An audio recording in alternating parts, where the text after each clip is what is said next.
And you do a lot of things, though. The University of Minnesota has an organization. The University of Minnesota Objectivist. You bring in speakers. Yep.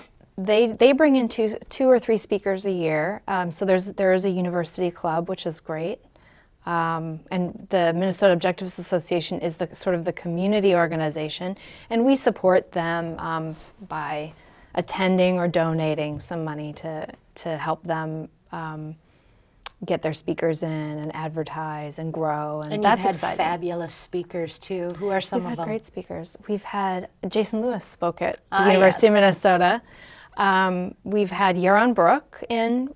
He actually spoke at the Tea Party, the Southwest Metro Tea Party as well, and then the next night for the University of Minnesota. And I think his talk was on capitalism, but he is the head of the Ayn Rand Institute, and he is on television all the time, on Fox all the time. He's such a good speaker and such a good advocate for capitalism, but also Ayn Rand and Objectivism. And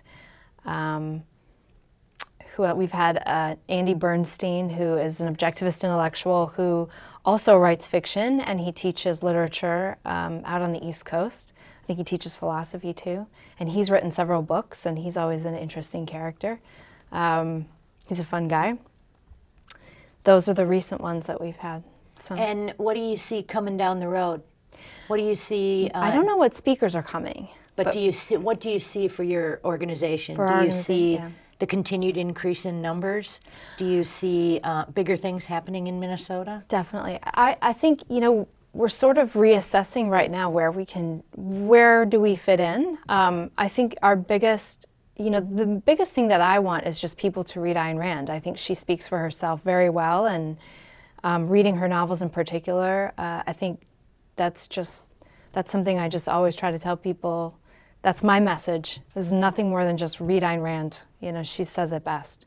She's amazingly eloquent, and she's got tons of nonfiction out there as well. But I'm going to tell people they have to start with Atlas Shrugged. Yeah. They should not start with Fountainhead. Really? Why do you say Fountainhead, I had a tough time getting through Fountainhead, and it's really long. It is. Both are really long.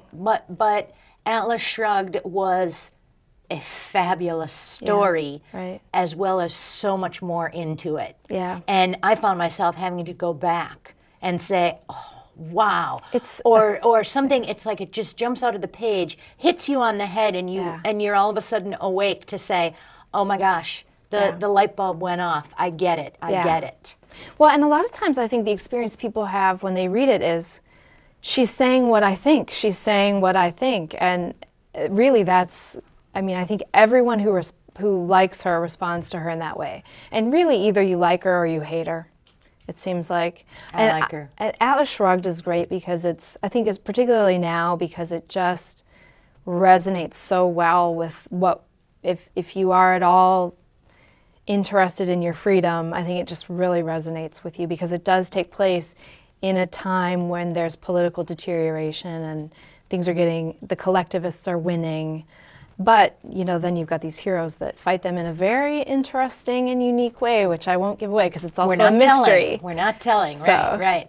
But being about the individual and about your thinking is just so powerful. It is. Because if you think about it, it's what the United States was founded on. It was, and people forget that. You rarely hear people say individual rights these days. What about our inalienable individual rights? And people don't talk about that. Even the Republicans are out there, how to restructure this or that more better. Well, how about just get rid of it? I mean, that's my principle in politics. That's Ayn Rand's principle in politics. If it violates an individual's right, it's out. Right. Period. Right. There is no compromise. If it violates an individual's rights, done. Do you know President Obama's State of the Union speech had the word freedom and liberty in it once? When did he say individual rights? Never. But he said I 45 times. Right. So his rights, but not our rights. Right.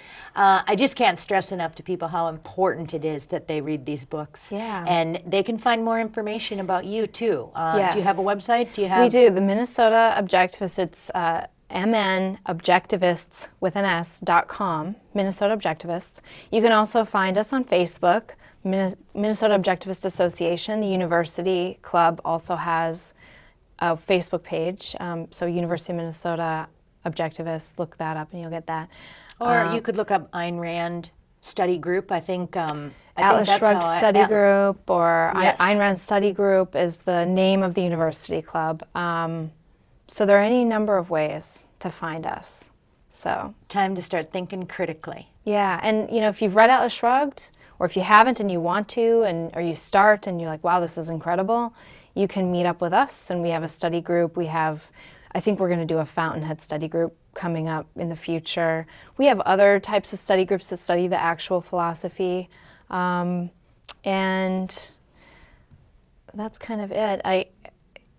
You know, we'll probably be at the Tea Party again. I know we will be at the Tea Party again, so you can come stop by and get free literature that we give away, which is Ayn Rand's actual nonfiction essays that we have, pamphlets that we just give away, and so we're just trying to spread her ideas. We really believe that to win this battle, you've got to go out with that selfishness thing first, because they'll always get you by saying, but that's selfish, or that's, you know, that doesn't help the poor. And, well, it might not help the poor, but it violates your individual rights. So you've got to get out and say, that's okay. I have a right to my life. I have a right to individual rights. And I think Ayn Rand can give you the ethical basis for that, which is that virtue of rational self-interest. I think it's fabulous. Now I want you to look into that camera over there, and I want you to give a little sales pitch for why you think people should become a member in your group, why they should get involved, and just as importantly, why they should read Atlas Shrugged. Yeah, I think that's the number one. Read Atlas Shrugged. I think everyone should read Atlas Shrugged. It will help you understand what's happening today.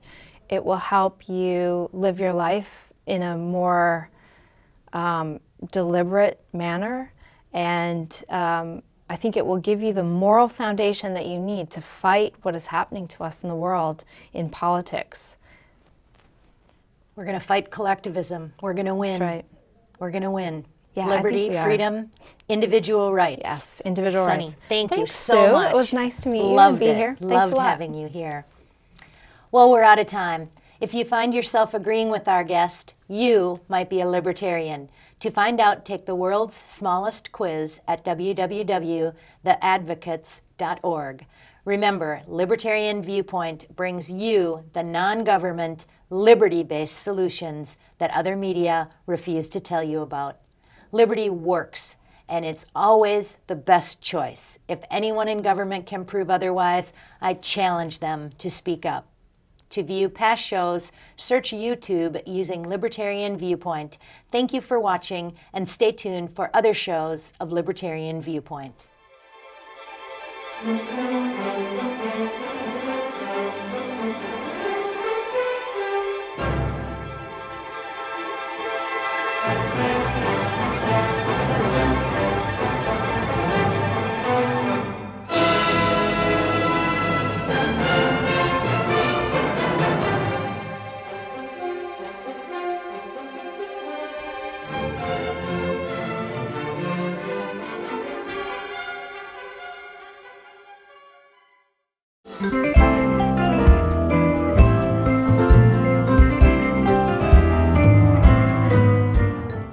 Hello and welcome to another episode of Sunny TV, where it's always sunny, mostly because I'm here, your host, Sunny.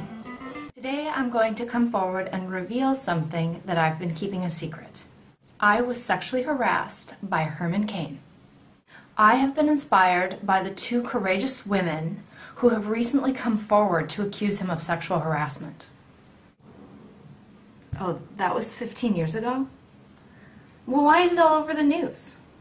It doesn't matter, because I was harassed by Herman Cain recently.